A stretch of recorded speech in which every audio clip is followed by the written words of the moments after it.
Vamos a comenzar el estudio número 4 de la serie El Evangelio y en esta ocasión abordaremos de una forma expositiva lo que es la doctrina de la justificación. Esta doctrina es fundamental que todo cristiano debe de tener claro, ya que está íntimamente ligado a lo que es el Evangelio visto desde el punto de vista jurídico. Y esta óptica del Evangelio es la que Dios nos dejó plasmada en su palabra para la conversión de los inconversos. Recordemos que una cosa es la predicación para la conversión y otra cosa es la predicación para el discipulado. Son contenidos totalmente diferentes. De hecho, el aspecto jurídico de la Biblia es el aspecto más importante, ya que la salvación es un asunto jurídico. Sin satisfacción de justicia no hay perdón de pecados, y sin perdón de pecados no hay salvación.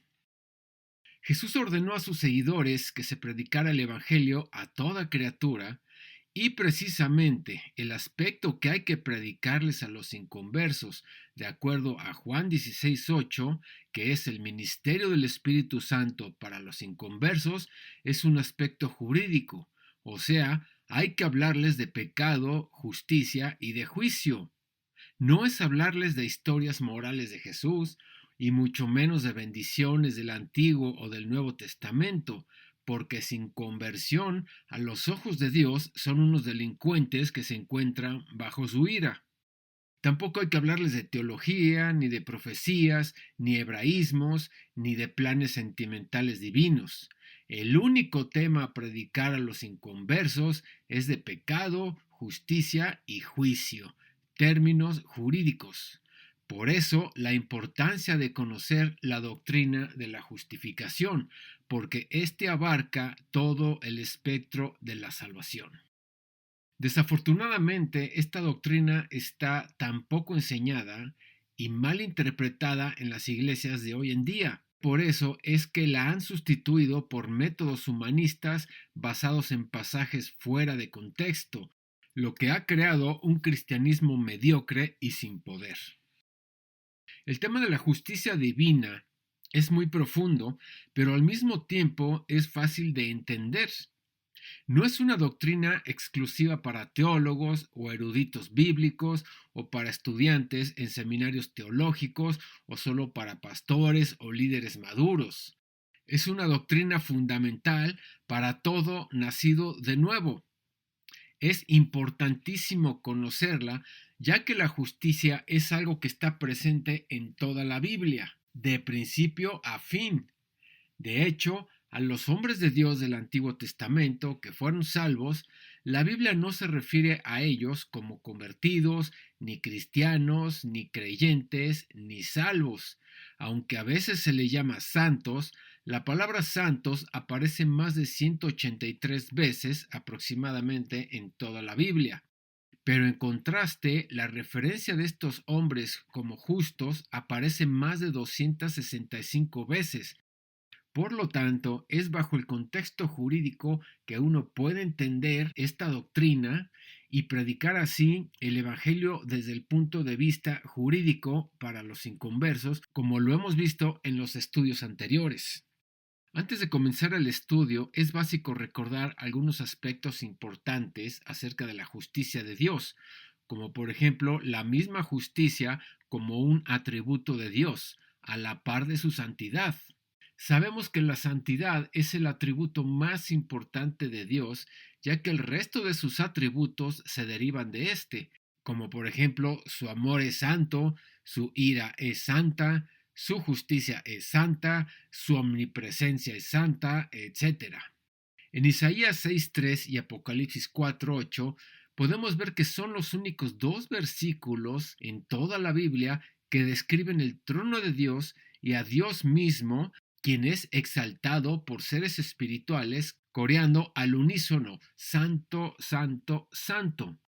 Sin embargo, también podemos observar en el Salmo 89:14 y el Salmo 97:2 que dicen lo mismo: justicia y juicio son el cimiento de tu trono.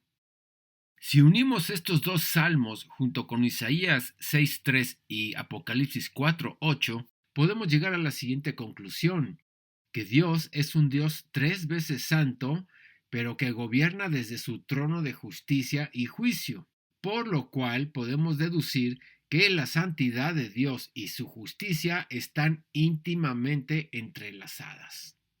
Por otro lado, podemos ver también en Romanos 1:17 cómo nos muestra que el Evangelio es la justicia de Dios revelada a los hombres.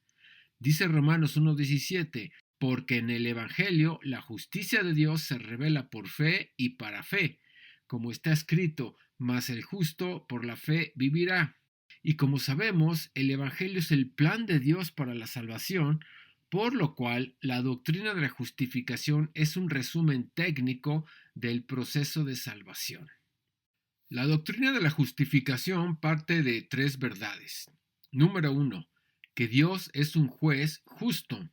Y esto lo podemos ver en el Salmo 7:11, que dice, Dios es juez justo y Dios está airado contra el impío todos los días. Punto número 2. El ser humano es un delincuente por violar todos los días de su vida la ley de Dios, por lo cual se encuentra bajo condenación, como lo podemos ver en Romanos 3:23, por cuanto todos pecaron y están destituidos de la gloria de Dios. Y Romanos 1:30 dice que el ser humano es aborrecedor de Dios, y en el capítulo 5, verso 10, dice que es enemigo de Dios. Punto número 3. Dios tiene que aplicar su justicia sobre el delincuente. Y podemos ver en Éxodo 34, 6 y 7 lo siguiente. Jehová, fuerte, misericordioso y piadoso, tardo para la ira y grande en misericordia y verdad, que guarda misericordia a millares, que perdona la iniquidad, la rebelión y el pecado, y que de ningún modo tendrá por inocente al malvado. Y podemos ver en Romanos 6:23 que dice, porque la paga del pecado es muerte. Entonces, a pesar de la culpabilidad de todos los seres humanos, en su amor decisional, Dios diseñó el proceso para poder cumplir su justicia sin eliminar al delincuente, en otras palabras, para justificarlo. Esto es la doctrina de la justificación a través de varios procesos. Número 1, la primera imputación. Número 2, la expiación. Número 3, la propiciación. Número 4, la segunda imputación. Comencemos con el primer punto, que es la primera imputación. Todo comienza desde el huerto del Edén con la caída del hombre. Poco después de que la mujer es engañada por Satanás con palabras que mezclaron verdad con mentira, como lo sigue haciendo el día de hoy, por cierto, y por otro lado centrando su atención en ella misma, fue a través de ella que Adán fue arrastrado a comer del fruto y violar así el pacto. Ambos se hicieron acreedores a la pena capital al violar el pacto, ya que Dios le había decretado una advertencia a Adán en Génesis 2:17. Mas del árbol de la ciencia del bien y del mal no comerás, porque el día que de él comieres, ciertamente morirás. Aquí podemos ver que Dios nunca ejecuta un juicio sobre alguien sin antes advertirle. Ahora, él tenía todo el derecho de aplicar su justicia y eliminar a la primer pareja porque Adán había sido advertido. Sin embargo, en lugar de eliminarlos, en su amor decisional y en su soberanía, Dios descargó su justicia sobre un animal inocente, pudiendo así satisfacer su justicia. Y por otro lado, con la piel de este animal cubrió la desnudez y vergüenza de ellos. Este acto de transmitir la culpabilidad de la primer pareja sobre este animal inocente, jurídicamente hablando, se le llama imputación. Aunque a través de la imputación, la primer pareja en el Edén pudo librar temporalmente el juicio de Dios, las consecuencias del pecado original, conocidas como el problema fundamental, hicieron del ser humano un ser aborrecible a los ojos de Dios por naturaleza. Y por otro lado, son dignos de recibir nuevamente su justicia porque todos los días cometen actos contrarios a la voluntad de Dios. Por esta razón, se entiende de manera inferencial que Dios le instruye a la primer pareja el continuo sacrificio de animales como un segundo pacto para poder cubrir el pecado de ellos y no eliminarlos, y además transmitir este segundo pacto a toda su descendencia, cosa que vemos que hizo en su momento Abel, cuando presentó en Génesis 4 a su mejor oveja para el sacrificio. Pasamos al punto número 2, la expiación. A lo largo de todo el Antiguo Testamento, vemos que desde Noé hasta los patriarcas levantaban altares para hacer el sacrificio de animales, o sea, hacían el pacto, para satisfacer la justicia de Dios temporalmente por los pecados de ellos. Siglos después, cuando Dios sacó a los hebreos de Egipto para restaurar el pacto que se había perdido y después levantar la nación de Israel, Dios instituyó las leyes ceremoniales para que ya como pueblo pudieran ser justificados ante los ojos de Dios y así Dios pudiera relacionarse con ellos para después levantar de esta nación a quien sería el Cristo. De todo este conjunto de leyes ceremoniales, había una que era de suma importancia, que era el día de la expiación. En el día de la expiación se cubrían todos los pecados del pueblo, por si probablemente no todo pecado hubiera sido presentado de forma individual. Era un día solemne, así que el sumo sacerdote tomaba 2 machos cabríos, uno era sacrificado en el altar y en el otro el sacerdote oraba poniendo sus manos sobre la cabeza del macho para confesar los pecados de Israel y transmitirlos sobre este animal. Y después era abandonado en el desierto para morir allá. Ningún pueblo ni civilización tuvo el privilegio de tener este método de perdón de pecados por medio del día de la expiación. Este día era un día de juicio, de sentencia, de castigar a un inocente, de muerte, de justicia sobre los delitos y de perdón temporal. O sea, era una fiesta jurídica más que religiosa. En otras palabras, era el día del juicio anual por los delitos de los hombres. Podemos ver el versículo clave de esta fiesta en Levítico capítulo 17, verso 11. Porque la vida de la carne en la sangre está, y yo os la he dado para hacer expiación sobre el altar por vuestras almas, y la misma sangre hará expiación de la persona. Sin embargo, a pesar de que era un día de juicio y al mismo tiempo de perdón, la sangre de estos animales no quitaba el pecado de los hombres, sino que solamente los cubría. Esta verdad la podemos apreciar en el libro de Hebreos capítulo 10, versículo 4, que dice: porque la sangre de los toros y de los machos cabríos no puede quitar los pecados. En Hebreos 10, 11 también lo dice: y ciertamente todo sacerdote está día tras día ministrando y ofreciendo muchas veces los mismos sacrificios que nunca pueden quitar los pecados. Por esta razón es que era necesario el continuo sacrificio de animales, como lo explica más ampliamente el capítulo 10 del libro de Hebreos. En resumen, la expiación era el método de Dios para resolver temporalmente el problema del hombre, que era el perdón de pecados.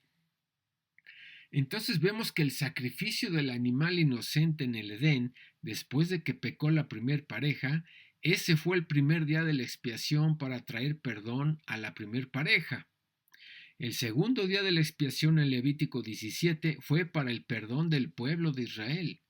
Pero todo esto era un anticipo, un ensayo, una sombra de lo que vendría a ser el tercer, mejor, mayor, superior y más excelente día de la expiación ejecutado por Jesús en el Monte Calvario para traer el perdón a la humanidad para siempre. En los 3 casos podemos ver los mismos elementos: el sacrificio de un inocente, un resultado, o sea, el perdón, y un destinatario, o sea, un culpable. El día de la expiación en Levítico fue la restauración del primer día de la expiación en Génesis y el anticipo del futuro día de la expiación en el monte Calvario. En el día de la expiación de Israel, alguien tenía que sacrificar al animal expiatorio. En el monte Calvario, alguien tenía que sacrificar el hijo expiatorio. Y contrario a lo que se ha dicho siempre, unos dicen que al hijo lo mataron los judíos, otros dicen que el diablo, otros dicen que los romanos, otros dicen que nosotros por nuestros pecados, pero realmente ninguno de estos candidatos fue el que ejecutó a Jesús. Los judíos ni lo tocaron porque lo consideraban impuro y blasfemo. Solo lo entregaron a los romanos, aunque los judíos sí habían matado a Jesús en su corazón. Por otro lado, tampoco vemos que el diablo y sus demonios fueron los que vencieron a Jesús. De hecho, ellos fueron vencidos. Y tampoco fueron los romanos. Ellos lo crucificaron. A Jesús lo mató el Padre en complicidad con el Espíritu Santo. Podemos ver en Isaías 53:4 que fue abatido por Dios y en el versículo 10 que Dios fue el que quiso destrozarlo. Así como Dios le quitó la vida al animal en el Edén, así como Abraham le iba a quitar la vida a Isaac su hijo, así como el sumo sacerdote en el día de la expiación le quitaba la vida a los animales, de la misma manera fue Dios quien ejecutó a su hijo en la cruz.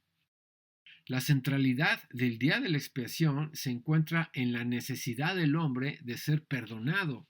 La palabra expiación, de hecho, significa cubrir la culpa. Pasemos al punto número 3, la propiciación. Pero en el sacrificio expiatorio en el Calvario se revela algo que no se conocía en el Antiguo Testamento y ahora a nosotros es revelado. En el Calvario no solo se cubre el pecado del hombre, sino que además se revela que este sacrificio quita de una vez y para siempre la culpa del pecado, siendo este sacrificio más que suficiente, como lo podemos ver en el libro de Hebreos capítulo 10, verso 12 al 14. Pero Cristo, habiendo ofrecido una vez para siempre un solo sacrificio por los pecados, se ha sentado a la diestra de Dios, de ahí en adelante esperando hasta que sus enemigos sean puestos por estrado de sus pies, porque con una sola ofrenda hizo perfectos para siempre a los santificados.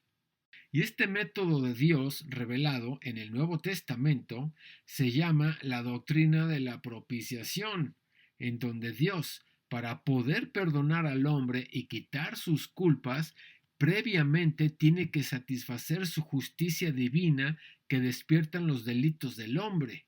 En otras palabras, la propiciación es satisfacer la necesidad de Dios para poder perdonar al hombre que se apropie de esta propiciación. Si Dios no satisface primero su justicia, o sea, propiciación, no podrá quitar las culpas del hombre, o sea, la expiación. Así que Dios desde el cielo primero descarga su justicia divina sobre el Hijo para hacer la propiciación, o sea, para satisfacer su justicia. Y esto es una revelación solamente en el Nuevo Testamento. La palabra propiciación no aparece en el Antiguo Testamento por ningún lado. Esto es exclusivo del Nuevo Pacto. Cuando el hombre se apropia de esta propiciación, entonces viene la expiación al hombre y le quita los pecados.